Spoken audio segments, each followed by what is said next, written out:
নবীজি সাল্লাল্লাহু আলাইহি সাল্লাম এক বৃদ্ধ লোককে নবীজির জামানায় বলছিলেন যে চাচা হাসরের ময়দানে আমি আপনার হাত ধরে বলবো, মানে উনি বলতো মুহাম্মদ পরকাল হবে, হাসরের মাঠ হবে, আমার এটা বিশ্বাস হয় না। তো নবীজি বলছে চাচা আমি আপনার হাত ধরে হাসরের ময়দানে বলবো, আপনাকে মনে করায় দেব যে এই যে হাসরের মাঠ হইল নিসান। আমি জান আপনার ওয়াদা দিলাম।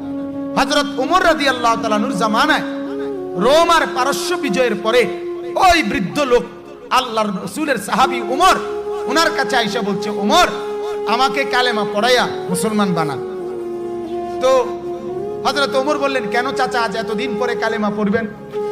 তো চাচা মুরব্বী বলতেছে, মুহাম্মদ আমারে দুইটা কথা কইছিল। একটা আমি দুইটা প্রশ্নই করছিলাম মুহাম্মদ রে, বলছিলাম রোম আর পারস্য মুসলমানরা বিজয় করতে পারবে না, কারণ যারা ভাত খাইতো ভাত খায় না, তারা কেমনে রোম আর পারস্য বিজয় করবে? হ্যাঁ, আর হাসরের মাঠ হবে না। আমার চোখের সামনে রোম আর পারস্য তো বিজয় হলো, মুহাম্মদ বলছিল বিজয় হবে, এটা তো যেহেতু হয়েছে তাহলে আমার বিশ্বাস হয়েছে ওইটাও হইব, কাজেই আমাকে কালেমা পড়াও, কালেমা পড়াও।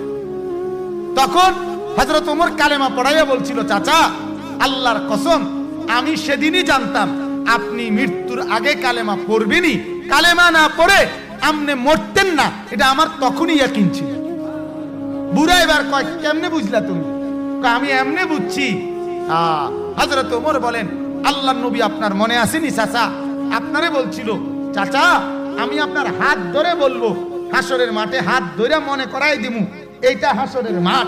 আর আমার ইয়াকিন, ওমর বলে যে নবী যারে হাসরের মাঠে হাতে ধরবে তারে আল্লাহ জাহান্নাম দিতে পারে না।